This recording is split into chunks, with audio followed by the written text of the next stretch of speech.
Hello everyone, myself Prabhas Singh, Assistant Professor from ABS Engineering College, Ghaziabad. Today I will discuss the topic relation from the subject discrete structures and theory of logic. Before moving ahead, I will discuss the basic outlines which I will cover in this lecture. First, I will discuss what is a definition of a relation. Then try to discuss it with the help of an example. Then moving ahead, I will discuss the various ways of representation of a relation.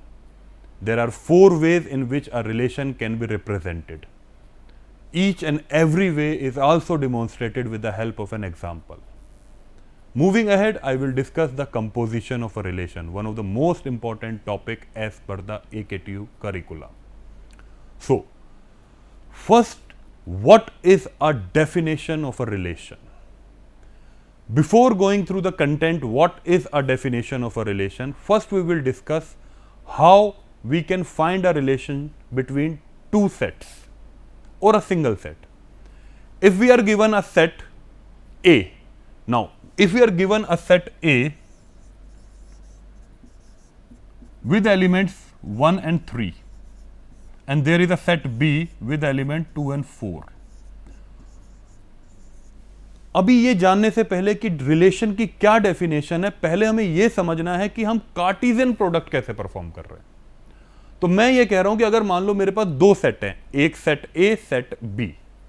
Set A के अंदर elements है 1,3 और set B के अंदर elements है 2,4.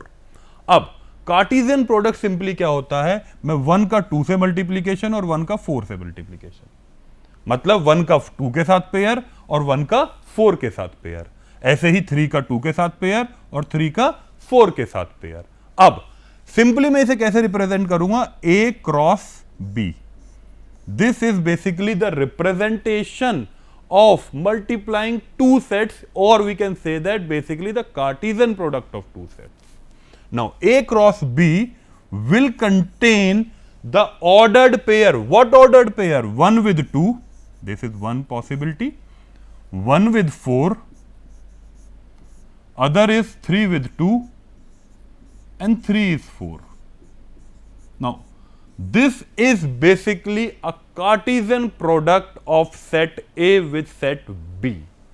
Now, जब हमने Cartesian product compute कर लिया 2 सेट्स का, अब एक क्वेश्चन आता है कि अगर मान लो हमारे पास सेट एक ही गिवन है, तो अगर मेरे पास सिंगल सेट गिवन है तो मैं उस सेट का सेल्फ के साथ मल्टीप्लीकेशन करूंगा. मान लो सेट होता A with elements 1 or 3. तो A cross A will return what? 1 1 1 3 3 1 and 3 3. तो अभी तक मैंने सिर्फ आपके साथ यह डिस्कस करा है कि मैं कैसे A क्रॉस B का कार्टेशियन प्रोडक्ट निकाल रहा हूं, और अगर मेरे पास सिंगल सेट गिवन है तो मैं कैसे उसका कार्टेशियन प्रोडक्ट निकाल रहा हूं. अब बात करते हैं रिलेशन के डेफिनेशन की. अब जब मैंने कार्टेशियन प्रोडक्ट कैलकुलेट कर लिया, मतलब A क्रॉस B का, अब इसके अंदर मैं देख पा रहा हूं मेरे पास 4 पेयर्स हैं. अब किसी भी कंडीशन के थ्रू कि मैं यहां पे कह दूं कि A लेस देन B होना चाहिए, या पहला वाला एलिमेंट दूसरे वाले एलिमेंट के बराबर होना चाहिए, या दूसरा वाला एलिमेंट पहले वाले से बड़ा होना चाहिए, उस पार्ट को मैं रिलेशन कह रहा हूं. कहने का मतलब यह है कि इस कार्टेशियन प्रोडक्ट के एक सबसेट को मैं रिलेशन कहूंगा. तो सिंपल डेफिनेशन अगर देखें, अ बाइनरी रिलेशन आर, हमेशा ध्यान रखना है रिलेशन को आर से रिप्रेजेंट करेंगे, from set X to set Y. अब रिटर्न कैसे करते हैं, लिखते कैसे थे, एक्स रिलेशन वाई, और we can simply write it as R of X comma Y. Agreed? If it is a single set, then we can simply say that R of x comma x is a subset of Cartesian product of x cross y. Agreed? हमने Cartesian product सीखा, इस Cartesian product के एक subset को हम relation कह रहे हैं. एग्रीड. अब जो एक सबसेट को हम रिलेशन कह रहे हैं उसमें कंडीशंस वेरी कर सकती हैं। कंडीशन वेरी करने का मतलब मुझे क्वेश्चन में यह गिवन हो सकता है कि जो मेरा पहला वाला एलिमेंट है वो दूसरे वाले एलिमेंट से छोटा होना चाहिए। तो अगर मैंने इसका कार्टेशियन प्रोडक्ट में ये 4 ऑर्डर्ड पेयर आई हैं और मुझे ये कंडीशन गिवन है कि फर्स्ट एलिमेंट जो है वो सेकंड एलिमेंट से स्मॉल होना चाहिए, तो मेरे पास जो रिलेशन रिटर्न होगा वो क्या होगा? सिंपली 1,2 और 1,4। एग्रीड? तो अब आप यहां से समझ रहे होंगे क्या एक सेट गिवन है, बी एक सेट गिवन है, मुझे कार्टेशियन प्रोडक्ट निकालना है उसका, और उस कार्टेशियन प्रोडक्ट के एक सबसेट को हम रिलेशन कहते हैं। और सबसेट जो है वो ये चारों के चारों एलिमेंट भी हो सकते हैं, एक भी हो सकता है, दो भी हो सकता है, 3 भी पेयर्स हो सकते हैं, या फिर किसी कंडीशन के थ्रू हम उसे डिटरमाइन कर सकते हैं। एग्रीड? तो ये बिल्कुल सिंपल सी डेफिनेशन यहां तक। अब बात आती है कि क्या मेरे पास दो ही सेट का आपस में मल्टीप्लीकेशन होगा? मतलब जब हम बात कर रहे हैं if an ordered pair of G is reverse then the relation also changes. मतलब क्या ए क्रॉस बी की पेयर्स को मैं रिवर्स कर दूं? मतलब क्या कि ये 1,2 को मैं 2,1 लिखूं, फिर इसको 4,1 लिखूं, और इसको 2,3 और इसको 4,3। तो अब इसका मतलब सीधा सा क्या है इस स्टेटमेंट का कि अगर मेरे ऑर्डर्ड पेयर रिवर्स हो जाते हैं, इसका मतलब सीधा सा क्या है, जो हमारा ऑर्डर्ड पेयर रिवर्स है तो रिलेशन भी चेंज हो जाएगा। और ये ऑर्डर्ड पेयर का रिवर्स हो जाना मतलब सेट ए जो है वो 3,1 होना और सेट बी का 4,2 होना। एग्रीड है? तो अभी तक मैंने क्या देखा, कार्टेशियन प्रोडक्ट कैसे निकाल रहे हैं, ए क्रॉस बी का, ए क्रॉस ए का कार्टेशियन प्रोडक्ट कैसे आ रहा है, और अगर पेयर को रिवर्स कर दूंगा ऑर्डर्ड पेयर्स को तो रिलेशन कैसे चेंज हो रहा है। अब नेक्स्ट ऑब्जेक्टिव ये है कि अगर मेरे पास एन एरे रिलेशन है तो मैं उसमें मल्टीप्लीकेशन कैसे परफॉर्म करूं। तो इसको ऐसे देखते हैं, जैसे मेरे पास ए क्रॉस बी की ये ऑर्डर्ड पेयर आई और अब मेरे पास कोई सी सेट एग्जिस्ट करता है जिसके एलिमेंट है ए कॉमा बी। तो मैं सिंपल क्या कर रहा हूं, इस 1,2 का पेयर एक बार ए से एक बार बी से बन रहा होगा। एग्रीड? मतलब क्या, इसे लिख रहे होंगे 1,2 ए, 1,2 बी, और इसी तरह से ये तीनों ऑर्डर्ड पेयर को मैं ए और बी के साथ मैप कर रहा हूंगा। सिंपली इस तरह से मैं अगर दो सेट्स के कंपैरेटिव 3 सेट 4 सेट होते हैं तो मैं 2-2 के कैस्केड में उनका मल्टीप्लीकेशन परफॉर्म कर लूंगा, मतलब उनके कार्टेशियन प्रोडक्ट्स को कैलकुलेट करूंगा। अब मुझे यह बोला गया कि जो मिनिमम कार्डिनैलिटी होगी एक रिलेशन की वो 0 होगी और मैक्सिमम होगी n²। अब सीधा सा इसका क्या मतलब है कि आपने अगर 2 एलिमेंट यहां रखे और 2 एलिमेंट यहां रखे तो बट ऑब्वियस है अगर एक सेट ए में 2 एलिमेंट हैं तो 2 एलिमेंट की मैक्सिमम जो हो सकती है वो 4 ही पॉसिबिलिटी होंगी और मिनिमम जो होगी वो 5 रिटर्न हो रहा होगा। एग्रीड है? अगर मेरे पास सेट ए में 3 एलिमेंट होते तो मैं रिलेशन ए क्रॉस ए का निकाल रहा होता तो मेरे पास कितनी पॉसिबिलिटी आ रही होती? No possibilities. तो सिंपली मैं इसी चीज को सिंपल n² बोल रहा हूं। No possibility 3 element. अब देखें, अगर 2 एलिमेंट हैं तो 2 की पावर 2, 3 एलिमेंट्स हैं तो 3 की पावर 2, 4 एलिमेंट होते तो 16 पॉसिबिलिटीज। तो अब सीधे से हम कह सकते हैं कि अगर मेरे पास n है तो सीधा सा मैक्सिमम जो होगा वो n² होगा। अब ये तो बेसिक सी डेफिनेशन थी रिलेशन की। इस स्लाइड से हमारा जो टेक अवे है वो ये है कि कैसे मैं ए क्रॉस बी का कार्टेशियन प्रोडक्ट करता हूं, कैसे ए क्रॉस ए का कार्टेशियन प्रोडक्ट करता हूं, कैसे 2 से ज्यादा सेट्स हैं तो कैसे कार्टेशियन प्रोडक्ट करते हैं, और रिलेशन जो है वो कार्टेशियन प्रोडक्ट का एक सबसेट है और सबसेट होना में कंडीशंस कुछ होंगी उसके बेसिस पे सबसेट डिफाइन कर रहे हैं। और कंडीशन ये भी हो सकती है कि पहला वाला एलिमेंट छोटा है दूसरे से, पहले वाले एलिमेंट को x डिवाइड y कर लो या y डिवाइड x कर लो, there can be multiple conditions.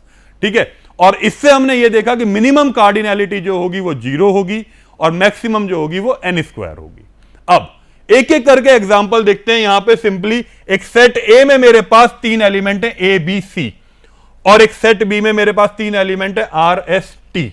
अब अगर मैं इनके कार्टेशियन प्रोडक्ट करता हूं ए क्रॉस बी का, तो सिंपली मुझे यह पता है ए कॉमा आर एक pair, A comma S, A comma T, B comma R, B comma S, B comma T, और C comma R, C comma S और C comma T.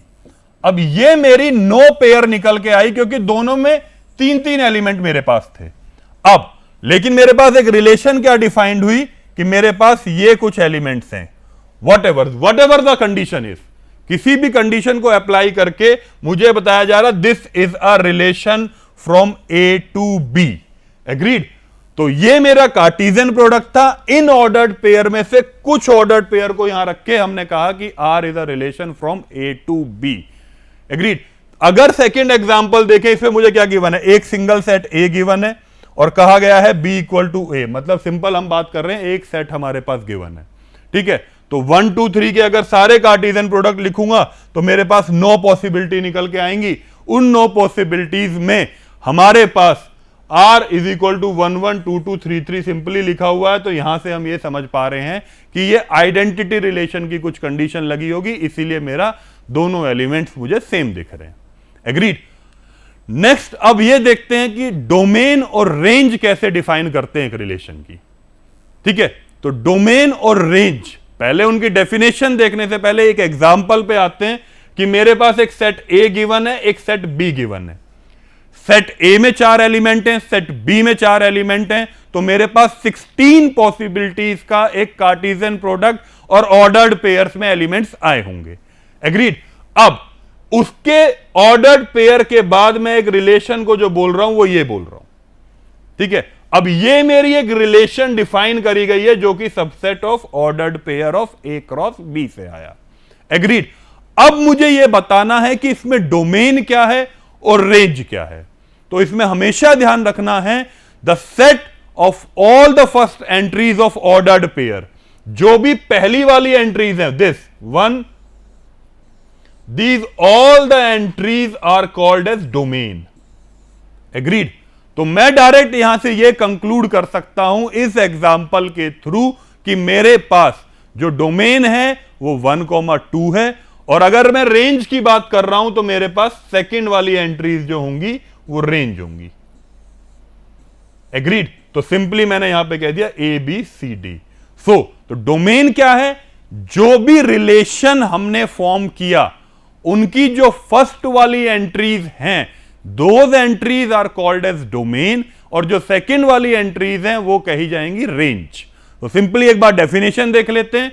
The domain of relation are is a set of elements in P which are related to some elements in Q, or it is a set of all first entries of ordered pair. ठीक है, it is a set of all first entries of ordered pairs in R. It is denoted by domain dom R. और in range किसे कह रहे हैं हम? It is a set of all the second entries of ordered pair in R. It is denoted by RAN of R. Agreed? Next, now we will understand what is a complement of a relation or what is a inverse in a relation. Two topics. Now, what is a complement? With the help of an example, we are given an example X एक set है जिसके अंदर 3 elements हैं, और Y एक set है जिसके अंदर हमारे पास 2 एलिमेंट हैं। तो हमने X क्रॉस Y का एक कार्टेशियन प्रोडक्ट परफॉर्म किया, तो मेरे पास 6 ऑर्डर्ड पेयर्स इसके अंदर निकल के आ गए। अब इन 6 ऑर्डर्ड पेयर्स के एक सबसेट को मैंने रिलेशन डिफाइन किया। Agreed? What ever the condition is. ठीक है, अब ये मेरा रिलेशन है, मुझे इस रिलेशन का कॉम्प्लीमेंट कंप्यूट करना है। तो कॉम्प्लीमेंट कंप्यूट करने के लिए जो पेयर्स मेरी कार्टेशियन प्रोडक्ट में आई हैं और जो रिलेशन आर में है, तो जो रिलेशन आर में है, जो पेयर्स बच गई वो मेरा आर कॉम्प्लीमेंट में आ रहा होगा। मैं फिर से रिपीट कर रहा हूं, x क्रॉस y, मतलब x और y सेट का जब मैं कार्टेशियन प्रोडक्ट परफॉर्म करूंगा तो मेरे पास सारी ऑर्डर्ड पेयर्स आएंगी, उसके एक सबसेट को मैं रिलेशन कह रहा हूं, तो जो भी पेयर्स मेरी बच गई हैं उसको मैं आर कॉम्प्लीमेंट कह रहा हूं। सिंपली मैं यहां पे देख पा रहा हूं 1,8 यहां पे थे, 2,8 थे, 1,9 थे, 3,9 थे, तो मेरे पास क्या पेयर्स बची?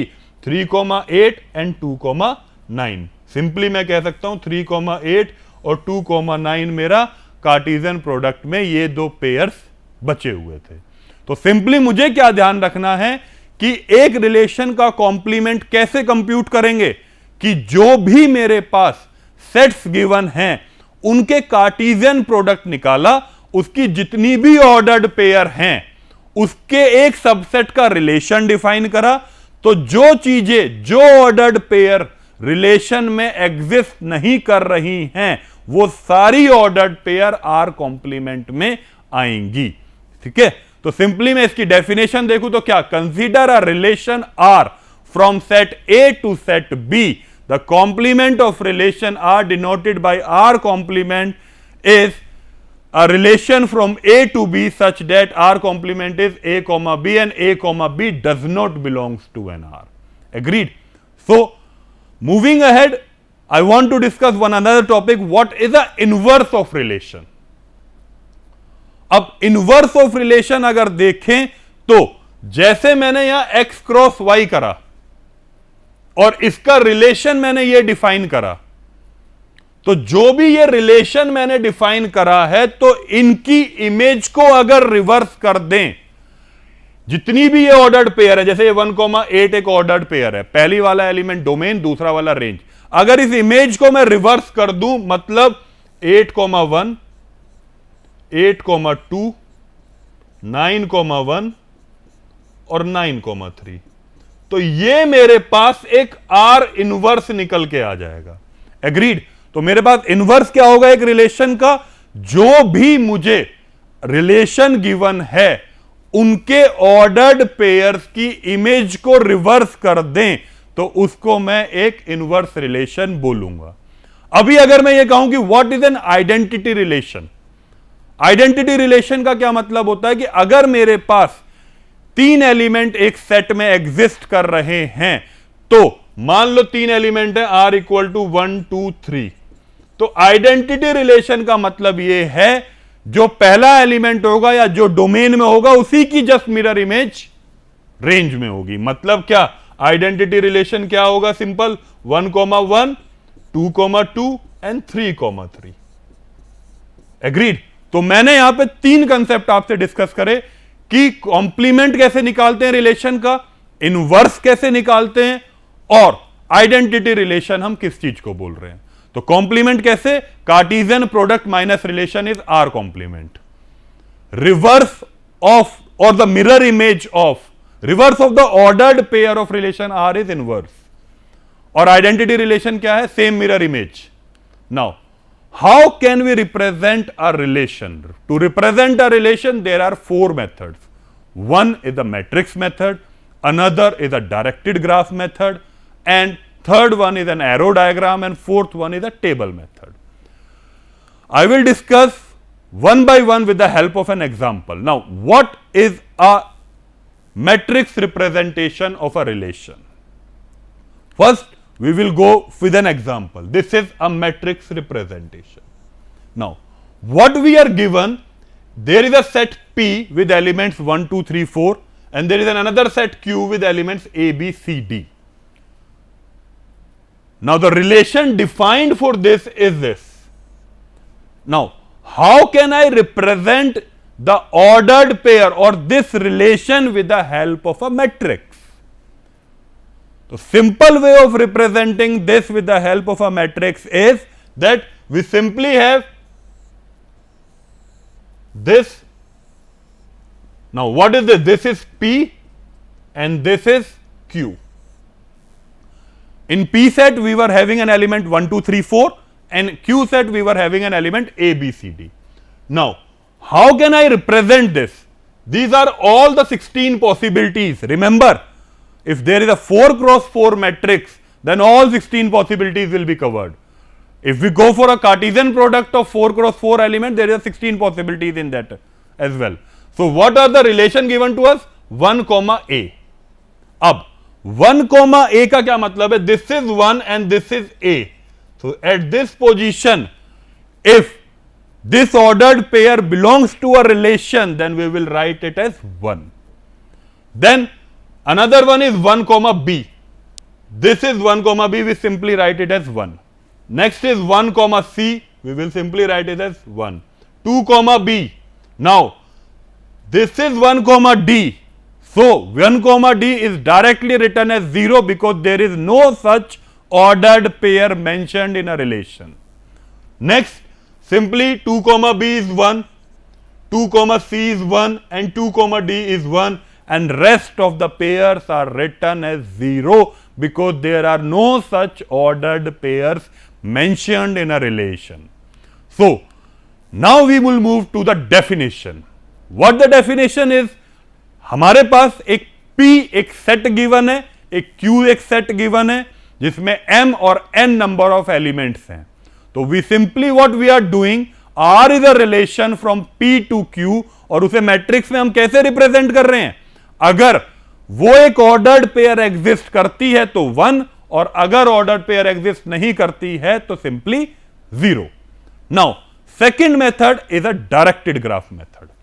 तो directed graph method is what, कि हमारे पास वही सेम चीज, एक रिलेशन गिवन होगा, उस रिलेशन को मुझे एक ग्राफ की फॉर्म में रिप्रेजेंट करना है. पहले एग्जांपल देखते हैं. तो सीधा अगर एग्जांपल पे आते हैं डायरेक्टेड ग्राफ पे. अब मेरे पास वही एक एग्जांपल, ए एक सेट में 1 2 3 4 4 एलिमेंट गिवन है और what ever be the condition, मुझे ये एक रिलेशन डिफाइन हुई मेरी.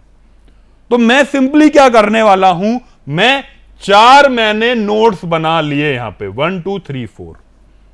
जितने भी मेरे पास एलिमेंट एक सेट में गिवन है मैं उतने नोड्स यहां पे ड्रॉ कर लूंगा. और सिंपली मुझे क्या करना है, जैसे ग्राफ में करते हैं, 1 2 मतलब 1 से 2 तक की मेरी एक डायरेक्टेड एज. 2 2 मतलब 2 वाली नोड पे सेल्फ लूप. 2 4 मतलब 2 से 4 तक की एक डायरेक्टेड एज. 3 2 मतलब 3 से 2 तक की डायरेक्टेड एज. 3 4 3 से 4 तक directed as. 4 1 and 4 3. So this is a basic representation with the help of a directed graph. Now next is an arrow diagram. So we have understand how to represent a relation with the help of a matrix, as well how to represent a relation with the help of an directed graph. अब arrow diagram समझते हैं. पहले example देखते हैं फिर उस पे आएंगे. एरो डायग्राम में मेरे पास एक P सेट गिवन है, Q सेट गिवन है और एक रिलेशन डिफाइंड है. एग्रीड है? अब ये जो रिलेशन डिफाइंड है, मैंने सिर्फ यहां पे क्या किया, ये एक एरो डायग्राम होता है, ये एक मेरा P सेट, ये एक मेरा Q सेट. एग्रीड है? अब P सेट के जो भी एलिमेंट्स है 1 2 3 4 और ऐसे ही A B C and D. Now what we have to do simply, there is a relation of 1 to A, so simply mark this as 1 to A. Now there is a relation of 2 to A, we simply mark it as this. Another relation 3 to A, simply this is a directed edge. So what we are doing here in an arrow diagram, in one box we are representing a P set, in another one we are representing a Q set, and we have to simply assign a directed edge from P set to a Q set mentioning the relation of that ordered pair. Agreed? So simply we go for the definition of this. If P and Q are the finite sets and R is a relation from P to Q, then the relation R can be represented with the help of an arrow diagram. और arrow diagram में मुझे क्या करना है? We have to draw two eclipses for the set P and Q and simply map the elements which are available in a form of a relation from set P to Q with the help of their ordered pair mappings. Last one is a relation using a table. Now How can we represent it in a tabular form? Tabular form, we were given a set P, and for the set P, then we are given a set Q. Now, R is a relation from this. This is a relation given to us. Now, in the form of a table, what we will do? We simply have a P here, we simply have Q here, and जो pair मेरे इसमें exist कर रहे हैं उन पे मैं cross mention करूंगा और इसके अलावा बाकी मैं ब्लैंक छोड़ दूंगा। तो ये मेरे पास 4 मेथड्स थे जिसमें मैं रिलेशन को रिप्रेजेंट कर रहा हूं। अब नेक्स्ट देखते हैं कंपोजिशन ऑफ अ रिलेशन। अब यहां पे डेफिनेशन ध्यान देनी है। मेरे पास 3 सेट हैं A B C, and let R is a relation from A to B and S is a relation from B to C. So R is a subset of A cross B and S is a subset of B cross C. Then R and S give rise to a relation from A to C, indicated by R of S. तो R of S कैसे compute कर रहे हैं, इसको हमें ऐसे देखना है। हमारे पास एक रिलेशन है, R रिलेशन है A क्रॉस B का, और हमारे पास S कोई रिलेशन है B क्रॉस C का। तो हम R of S कंप्यूट कर रहे हैं A क्रॉस C का। एग्रीड। तो सिंपली हम यहां पे क्या कह रहे हैं, R of S is A comma C, there exist a B belongs to capital B for which A comma B belongs to R and B comma C belongs to S. R of S is also known as a composition of relation R of S. It is sometime denoted by R dot S. Now we will discuss this with the help of an example, and this is another example on composition of relation. Now I will discuss this example with the help of an arrow diagram. Now this is x 3 elements, y 3 element and z 3 element. तो R1 क्या है relation, x cross y से, और R2 क्या relation है, y cross z का. So I have represented this as R1 and this as R2 with the help of an arrow diagram. The ordered pair mentioned in R1 is mapped here and ordered pair mentioned in R2 is mapped here. Now, अब मुझे यहां पे देखना है कि R1 composition with R2 कैसे compute करेंगे.